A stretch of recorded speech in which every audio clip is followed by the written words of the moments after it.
안녕하세요. 유니서점입니다. 오늘 읽을 책은 다정함의 형태입니다. 여태현 지음, 부끄럼 출판사에서 펴낸 책입니다. 어떤 다정함은 존중에서 시작된다. 다정함, 뜻과 소리가 따뜻한 느낌을 가졌다. 좋아하는 단어들이 많은데 요즘 가장 날 평화롭게 만드는 명제는 단연코 다정함이다. 다정하게 구는 것들을 보면 잘 대해주고 싶다. 비슷한 온도의 마음으로 내게 쏟은 애정을 되갚아주고 싶어진다. 내가 그것들을 대하는 태도는 두 가지로 나뉜다. 부서지지 않게 조심스레 만지는 태도와 부서뜨릴 만큼 꽉 끌어안는 것. 어떤 날엔 한 발짝 떨어져서 조심스레 관찰한다. 그러다 보면 그동안은 모르고 지냈던 것들을 많이 알게 된다. 젓가락을 잡는 손가락의 각도라든가 위치, 음식을 입에 물었을 때 짓는 입꼬리의 모양 같은 거. 그리고 한번 알게 된 것들은 주위의 비슷한 것들까지 함께 알게 한다. 오늘은 그의 입꼬리가 거의 아래쪽을 향하고 있던 사실을 알게 됐다. 평소의 입꼬리는 뭘 먹을 때보다 조금 더 낮은 위치에 보인다. 날 만날 땐 거의 웃고 있어서 미처 모르고 있던 사실이었다. 그 애는 다정한 말을 곧잘한다. 그 애가 가진 다정함은 대부분 존중으로부터 태어난 건데 나는 이 점이 썩 마음에 든다. 어떤 다정함은 존중에서 시작된다. 그 애는 나의 직업과 성향을 존중한다. 때론 각자에게 혼자만의 시간이 필요하다는 사실을 온전히 받아들이고 있고 내 감정 기복에 일희일비하지 않는다. 원고를 마감할 때 바다 앞에 가야 하는 징크스나 왼쪽으로 걸어야 마음이 편하다는 이상한 성향도 그 애는 나를 존중하기 때문에 별 이견 없이 받아들여준다. 다정한 일이다. 나는 까다로운 사람이다. 꼭 빵을 굽는 것처럼 정확한 용량과 온도와 시간을 맞추지 않으면 금세 타거나 덜 익거나 한다. 문제는 정확한 용량이라는 거, 내 기분에 따라 매일 바뀐다는 사실이다. 나는 나만큼 까다로운 사람을 많이 알고 있다. 그런 자들을 대할 땐 감정 기복의 이유를 이해하기보다 별 이유 없이도 얼마든지 오르락내리락 할 수 있는 사람이란 사실 자체를 받아들이는 게 속 편하다. 중력의 원리는 이해하지 못해도 그저 작용하고 있음을 받아들이고 사는 것처럼 생각해보면 매일 나를 끌어당기는 중력의 이유를 고민하는 사람은 없잖은가? 한 사람을 온전히 아는 일은 이해하는 것보단 받아들이는 것에 더 가까운 일인지도 모른다. 존중은 그런 것으로부터 나온다. 때문에 우린 서로에게 오래 다정할 수도 있는 것이다. 많은 다정함을 만나고 살았다. 나는 그 마음을 먹고 자랐다고 해도 과언이 아닐 거다. 운명론적인 퇴사를 앞두고 있다. 사이 뒤면 다시 백수가 된다. 마침내랄지 비로소랄지 모르겠지만 어쨌든 어제 만난 애는 인간에겐 본연의 자리가 있어서 아무리 달아나려 해도 결국엔 그 자리로 돌아갈 수밖에 없는 거라고 했다. 그래서 네가 자꾸만 백수의 몸으로 돌아가는 거라고. 이번 기회에 진득하게 한 1년 글이나 써보는 게 어떠냐고 했다. 운명론 쪽이네. 그렇게 말하고 돌아오는 길엔 운명에 관해 생각했다. 지난주에 쓴 문장이 자꾸만 눈에 밟힌다. 계절은 내가 원해서 바뀌는 게 아니다. 매일 여름이길 바라도 가을은 오고 지구는 돈다. 나는 그런 거대한 흐름을 순응하는 걸 좋아한다. 날이 맡긴 채로 아무것도 하지 않는 거. 그럼 운명이나 어쩔 수 없지 같은 말들을 더 의연하게 받아들일 수 있다. 내게 벌어지는 일들을 모두 책임질 필요도 없고 인생에서 발을 반쯤 빼고 간주할 수도 있었다. 하필이면 어제 그 애를 만나서 운명론 같은 얘기를 한 것도 거대한 흐름의 일부일 수 있을까? 어제 저녁에 비슷한 일을 또 겪었다.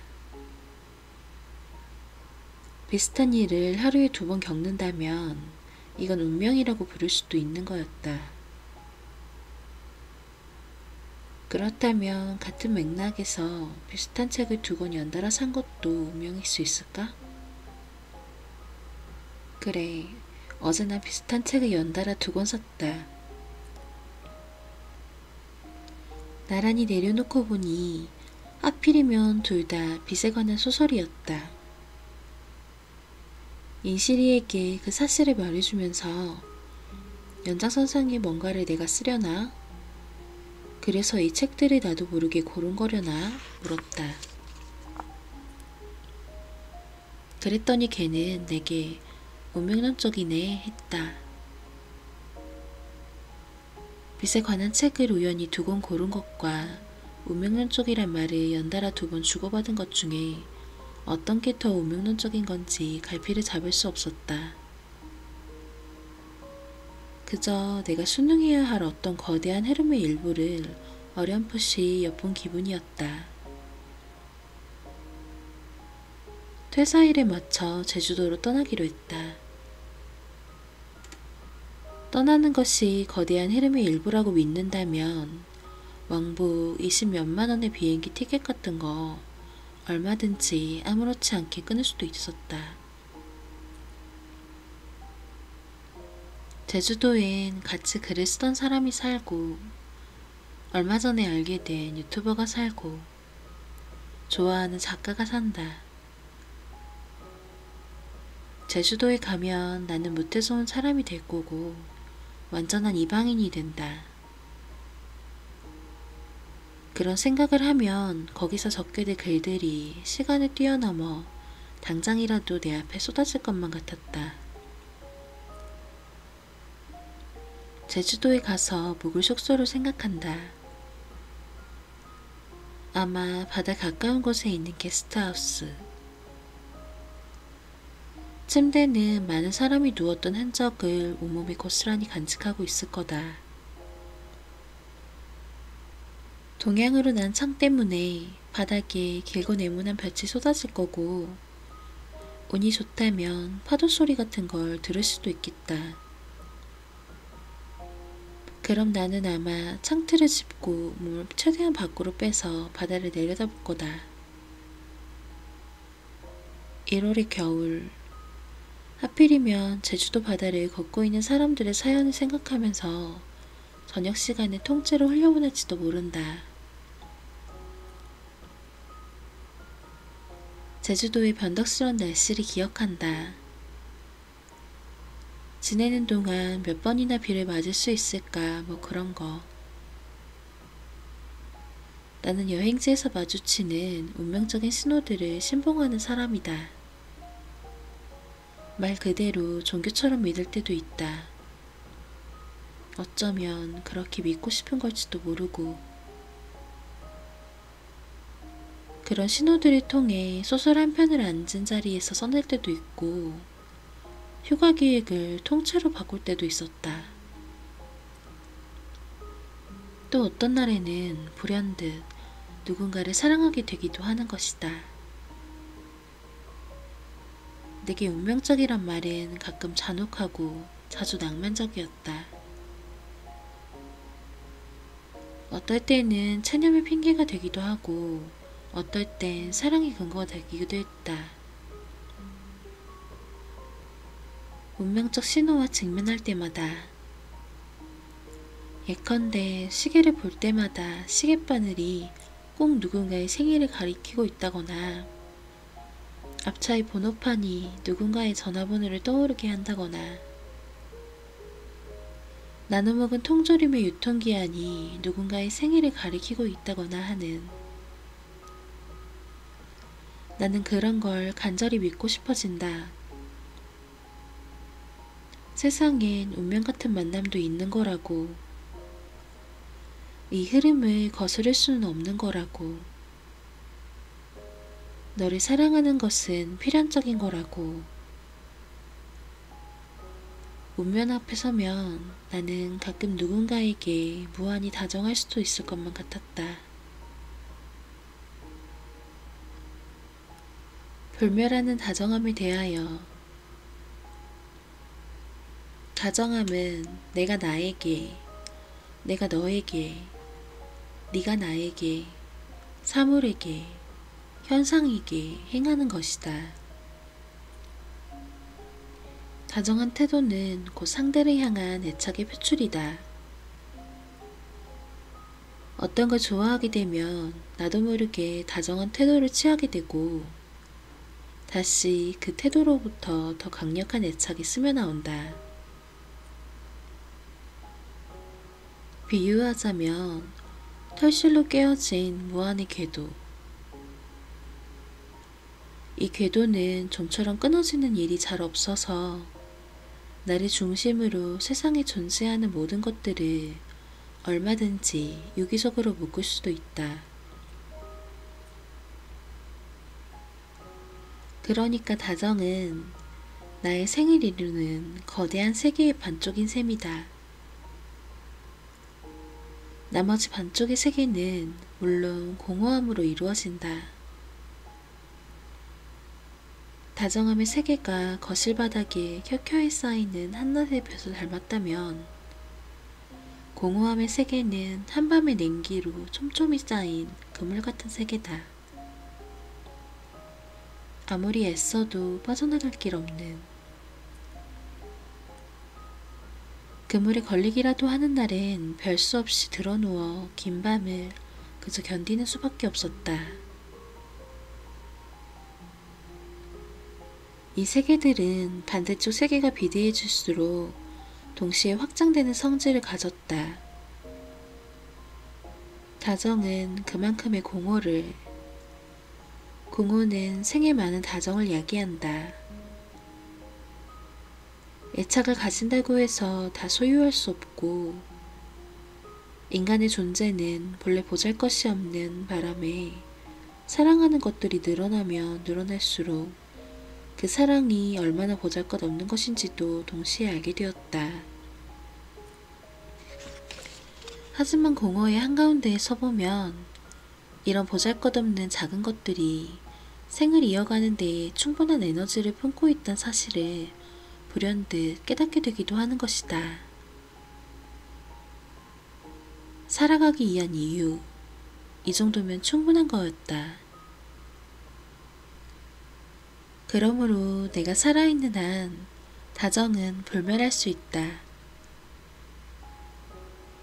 다정함이 종말한다는 건 그 주체가 모두 죽어버렸던 것과 같기 때문에 다정함의 세계와 공허의 세계가 더 이상 존재하지 않는다는 뜻이기 때문에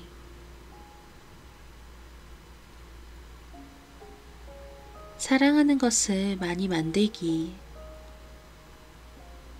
무언가를 좋아하기 시작하면 호기심이 생긴다. 살다 보면 불현듯 어떤 사물을 좋아하게 될 수도 있고 특정 단어에 애착을 갖게 될 수도 있다. 그럼 그것에 관한 모든 게 궁금해진다.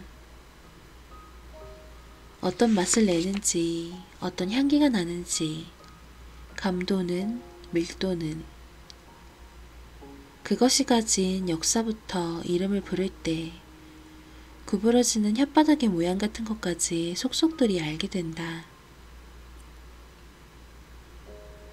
어쩌다 같은 관심사를 가진 사람을 만나면 앉은 자리에서 두세 시간쯤 걷더니 떠들 수도 있다. 이쯤 되면 거의 사랑이다. 나는 그런 것들을 많이 가지고 있는 사람이었다. 굳이 이었다라고 적은 건 돌아보니 언젠가 그렇게 되어 있었기 때문이다. 이 사실을 깨닫고 나서는 방이 조금 더 따뜻해졌다. 간단한 이치다. 돌아 눕는 곳마다 좋아하는 것들이 눈에 밟히니 절로 기분이 괜찮아지는 거다. 내 삶을 조금 더 평화롭게 만들기 위해 사랑하는 것들을 더 많이 만들 필요가 있었다. 사랑하기 위해서 먼저 알아야 한다. 그것이 무엇이든 그곳에 있음을 알아야 사랑할 수 있고 그곳에 없음을 알아야 그리워할 수도 있는 것이다. 가만 보면 사랑에 빠지는 이유라는 거 보잘것없는 경우가 많았다. 한 번은 있잖아 하는 목소리와 억양이 좋아서 오래 사랑을 앓은 적도 있었다. 그 애와 대화하지 않을 때에도 나는 소리 나는 대로 음절을 뜯어 오래 곱씹었다. 있잖아 내가. 그 애는 아 발음을 아 하고 늘려 발음하는 버릇이 있었다. 20대의 나는 그런 걸로도 얼마든지 누굴 사랑할 수도 있었다. 그런 연유로 사랑할 만한 것들은 도처에 널려 있다고 할 수 있다. 모든 사물이나 현상, 상태, 단어는 사랑의 씨앗을 담담히 품고 있는 거였다. 그게 생의 첫 번째 의미라도 되는 것처럼.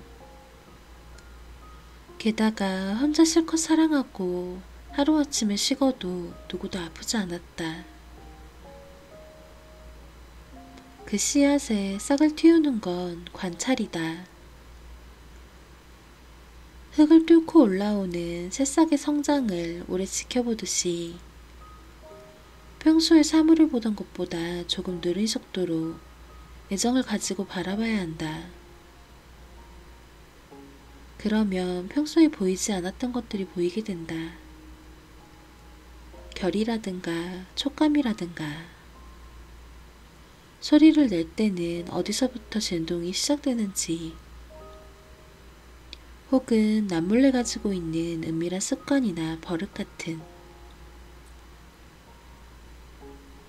다행히 나는 감정의 기복이 아주 큰 사람이다. 오르내릴 때마다 지금 상태에 맞는 것들을 좋아하거나 싫어하거나 할 수 있었다. 감정의 기복이 큰 만큼 그 폭 안에 더 많은 것들을 얼마든지 안을 수 있는 거다.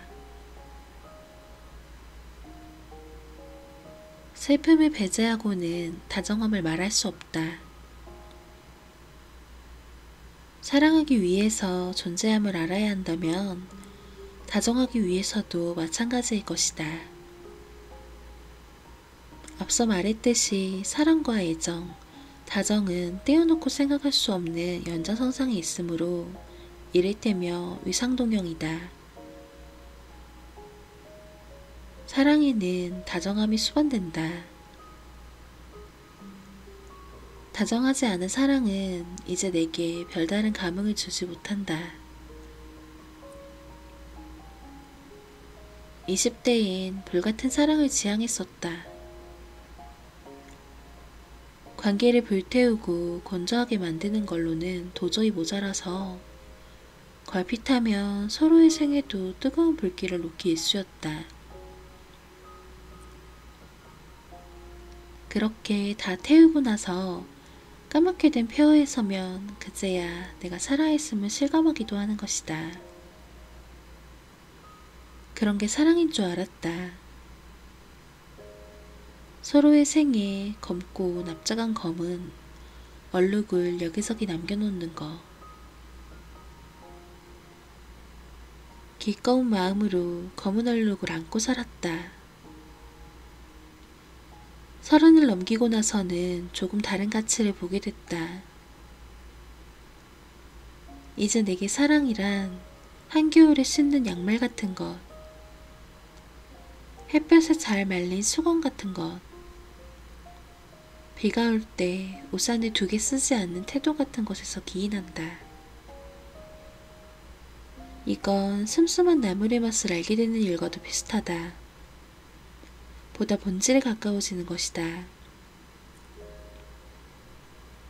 33쯤 먹으면 어영부영 살아도 그런 것들을 꿰뚫는 감당이 생기기 마련이다. 굳이 서로의 생에 뜨거운 불길을 놓지 않아도 발이 시려울 때 생각나는 사람이 있다면 그건 사랑일 수 있다는 사실을 알게 된 거다. 초라하고 보잘것없을 때 내가 되돌아갈 수 있는 곳이 있다면 그곳은 반드시 사랑일 거다. 같은 의미로 애정이 결여된 다정함 역시 내겐 다정함 없는 사랑과 마찬가지다. 누구에게나 적당히 다정할 수 있는 사람에게선 이제 별다른 감흥을 느끼지 못한다. 그건 책임질 생각 없는 다정함이므로 가끔 일방적인 감정 폭력으로 적용되기도 한다.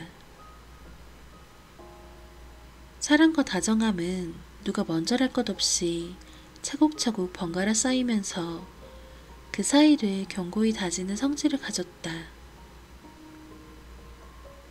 얼마든지 거대해질 수 있는 가능성을 항상 품고서 생의 틈새마다 존재한다.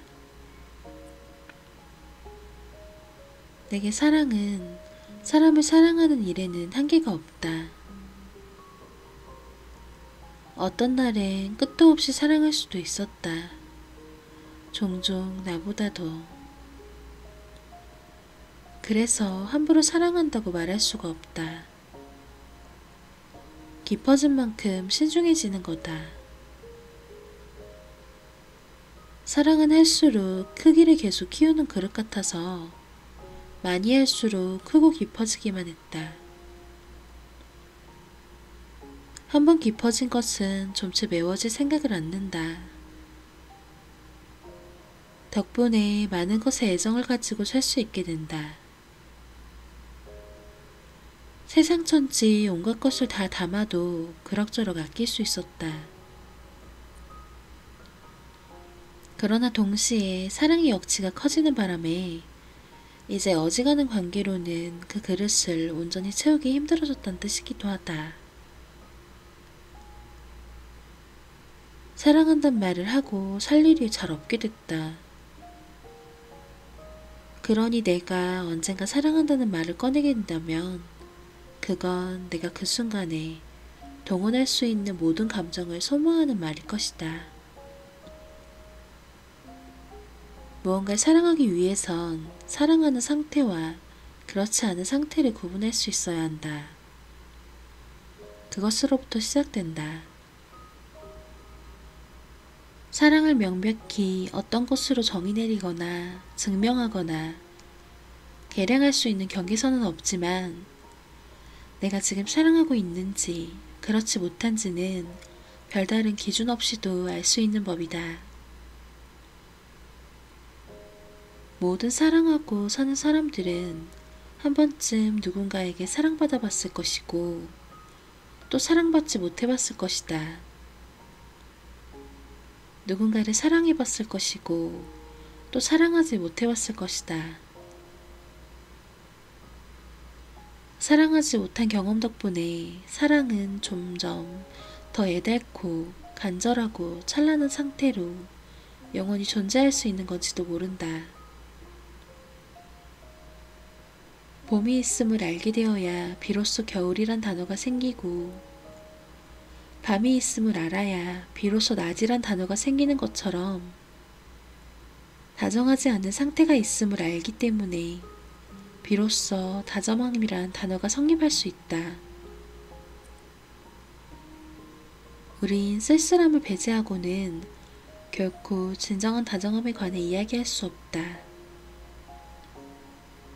한 번쯤 쓸쓸해본 사람만이 다정할 수도 있는 거다. 사랑을 갈구하는 것. 사랑을 말하는 순간 나는 무한한 환희를 느낌과 동시에 그만한 두려움을 함께 느껴야 했다. 한 인간에게 있어 사랑이란 불면하는 것이지만 그 대상은 곧잘 바뀌기 십상이라 좀처럼 안정기에 접어들 겨를이 없는 거다.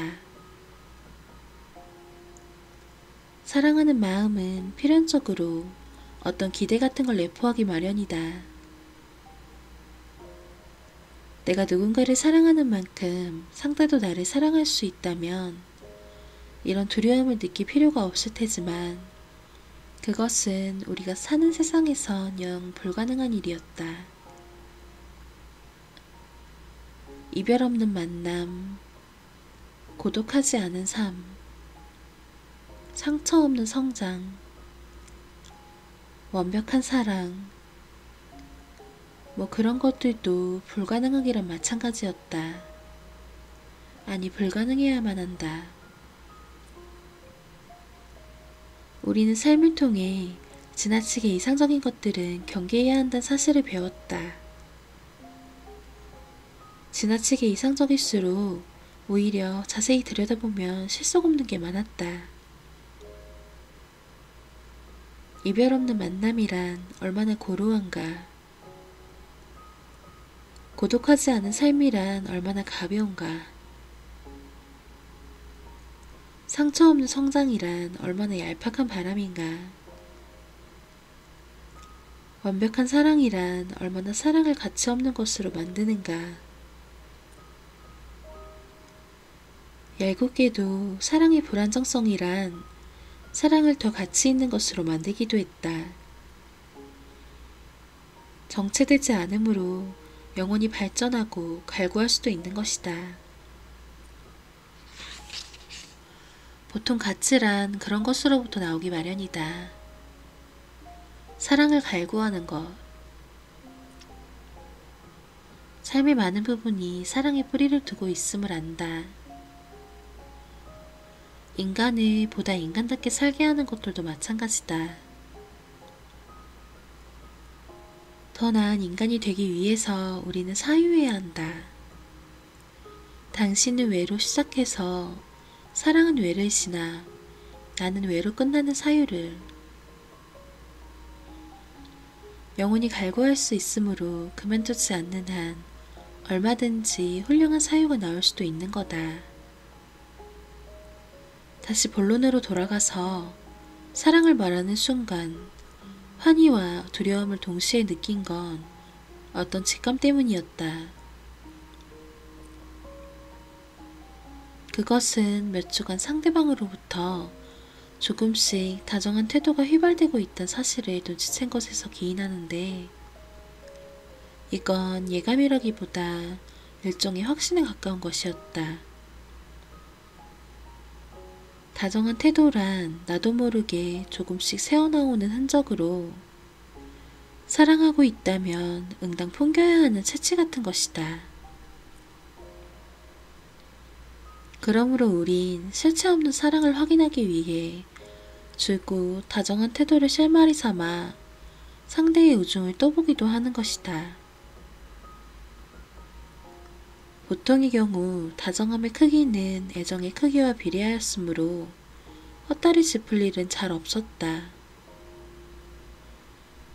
그런 것은 말을 하지 않아도 아는 법이다. 나는 상대에게서 사랑이 죽어감을 확신하고 있었다.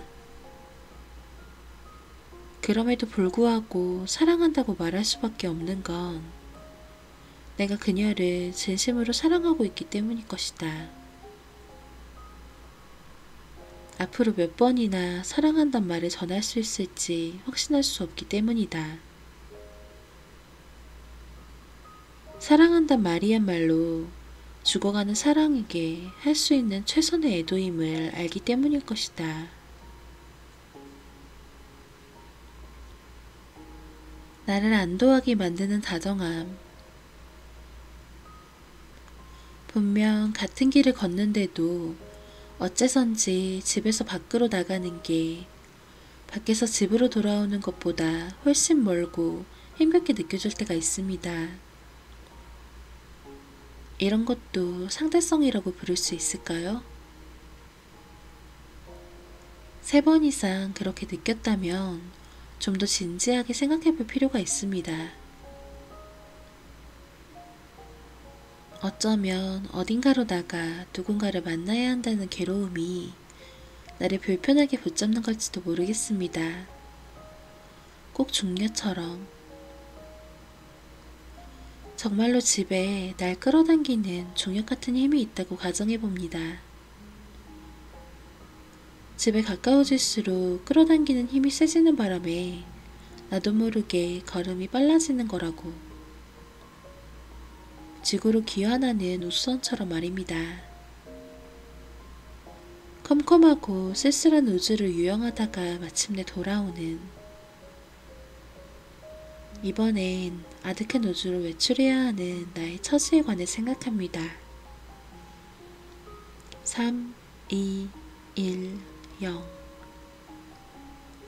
우주선이 대기권을 돌파하기 위해 귀아픈 소리를 냅니다.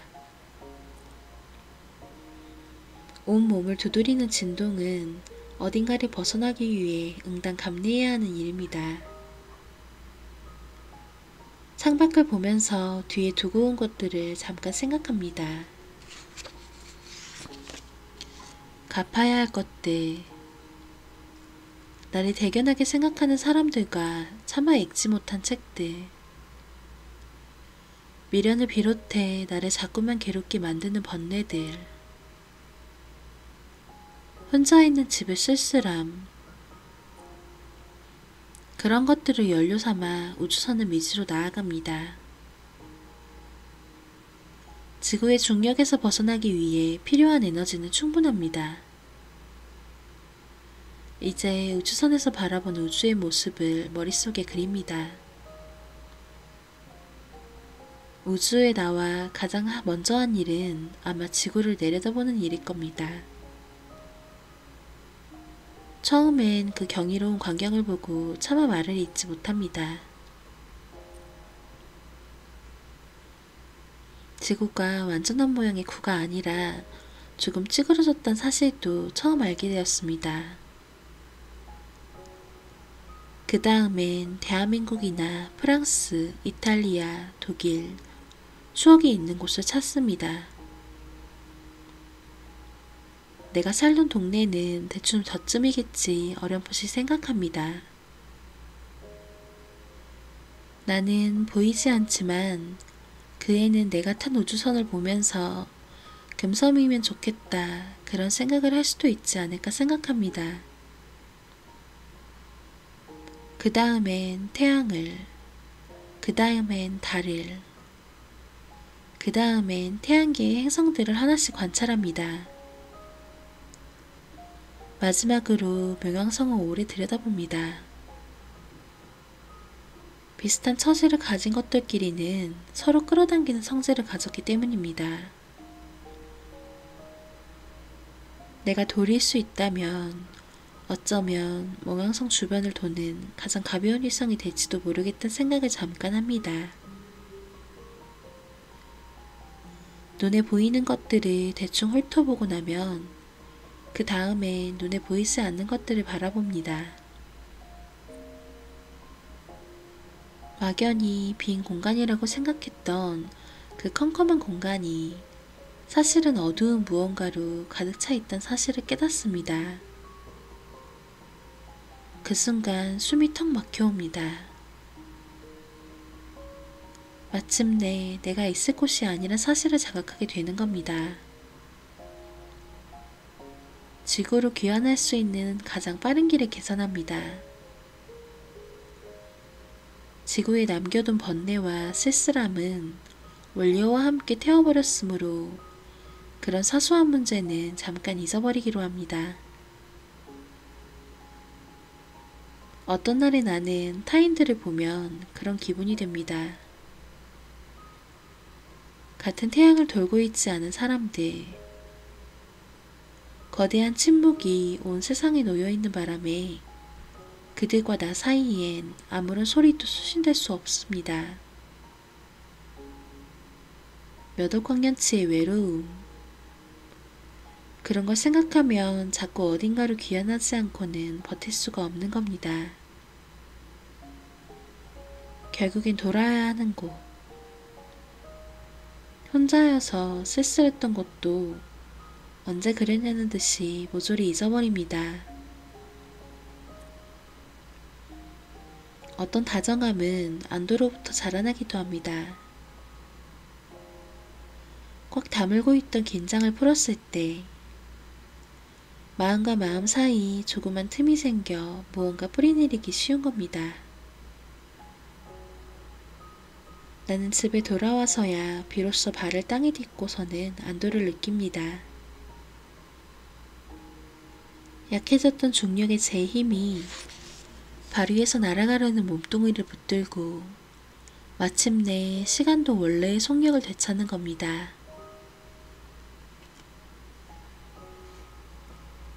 누군가에게 그런 사랑으로 남고 싶은 사람은 누구나 가슴 한편에 작은 화로를 가지고 산다. 근데 이 화로라는 거 따뜻하긴 한데 너무 작아서 제때 장작을 넣지 않으면 금세 꺼지기 십상이다.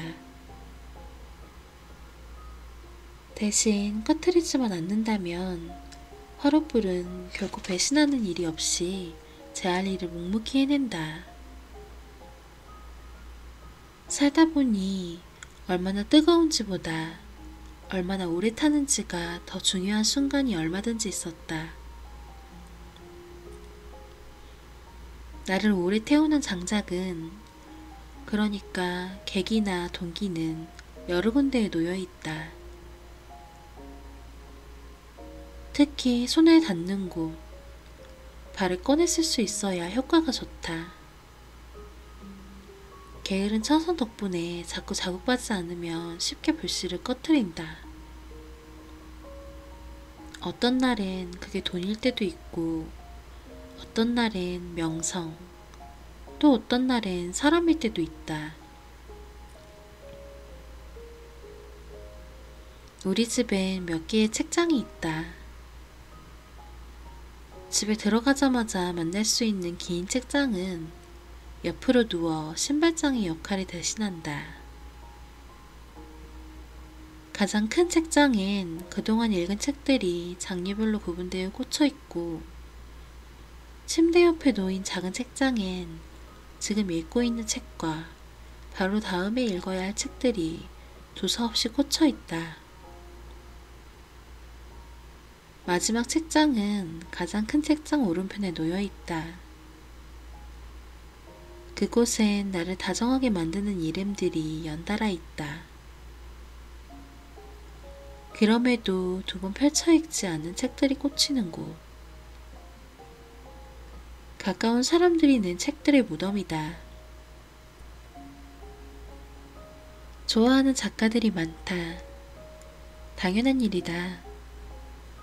좋아하는 일에 발 담그고 살다 보면 나도 모르는 새에 무릎이 젖는 것도 모르고 축축해져 있기 마련이니까. 책 읽는 걸 다른 어떤 일보다 좋아한다. 그런 삶을 살다 보면 응당 그래야 하는 것처럼 주변에 책을 쓰는 사람 둘째쯤은 생긴다. 처음 그들을 만났을 때 우린 그야말로 아무것도 아닌 사람들이었다. 작가 지망생이라고 부르기에도 모자란 글을 적던 애들, 딱 그 정도. 남는 게 열정뿐이라 깊은 글은 적지 못해도 얼마든지 밤새 쓸 수 있는 힘은 있었다. 비록 그게 다였지만 재미는 있었지. 1년이 지나고 2년이 지나면서 우리 사이에 작은 변화가 생겼다. 더 잘 보게 되고 더 잘 쓰게 되면서 한 명이 기어코 책을 낸 거다. 책을 사서 사인을 받을 때 내일처럼 기뻐했던 기억이 난다. 그 다음엔 다른 한 녀석이, 그 다음엔 내가 뭐 이런 식으로 계속 책이 나왔다. 그렇게 계속하면 언젠가 진짜 작가가 될 수 있을 것도 같았다. 내가 어릴 때부터 이미 작가였던 이들의 작품은 존경하는 마음만 가지고도 얼마든지 소화할 수 있었다. 그렇게 소화된 글자들은 양분이 되어 자연스레 내 몸 어딘가를 구성하는 구성물질로 변한다. 남은 에너지는 적당히 따뜻한 온도를 가지고서 몸에 피를 돌게 한다. 충분하게 며칠 버틸 수 있게 하는 거다. 그러나 뒤늦게 작가가 된 이들의 작품은 달랐다. 그러니까 나와 같이 출발한 아무것도 아니던 사람들. 어떤 사람들은 그걸 라이벌이라고 불렀다. 잘 쓴 작품은 잘 쓴 대로, 부족한 작품은 부족한 대로 얹혀 잘 넘어가질 않는다. 꼭꼭 씹어 삼켜도 좀채 내려가지 않는 어떤 앙금 같은 게 삼킬수록 자꾸만 생겼다. 1년쯤 지나고서야 그게 질투나 열등감, 소외감이란 걸 알았다. 나는 틀림없이 그들을 질투하고 있었다. 그 사실을 깨달은 날 마지막 책장은 영영 무덤이 되었다. 무덤에서도 유일하게 펼쳐있는 페이지가 있긴 하다. 혼자 글을 적는 어느 밤에는 너무 외로워 꼭 추모하는 마음으로 맨 앞장을 펼친다. 그 책에서 유일하게 퇴고하지 않은 페이지. 그들의 속내. 무한한 다정함이 숨어있는, 살갗같이 연한 부분이 그대로 노출되어 있는 곳. 태연에게로 시작해서 계속 수사로 끝나는 페이지. 그들을 보면서 느끼는 질투나 열등감, 소외감 같은 게 나를 오래 태우는 장작이 될 거라고 믿는다. 그들도 마찬가지일 거란 사실을 안다. 아득히 먼 목표가 아니라 당장 다음번에 넘어설 수 있는 목표로서 서로 존재하는 것. 그것으로 인해 한 글자라도 더 적게 되는 것. 이런 것도 일종의 다정함이라고 할 수 있었다. 요즘엔 마지막 책장을 보면서 누군가에게 그런 사람으로 남고 싶단 생각을 한다.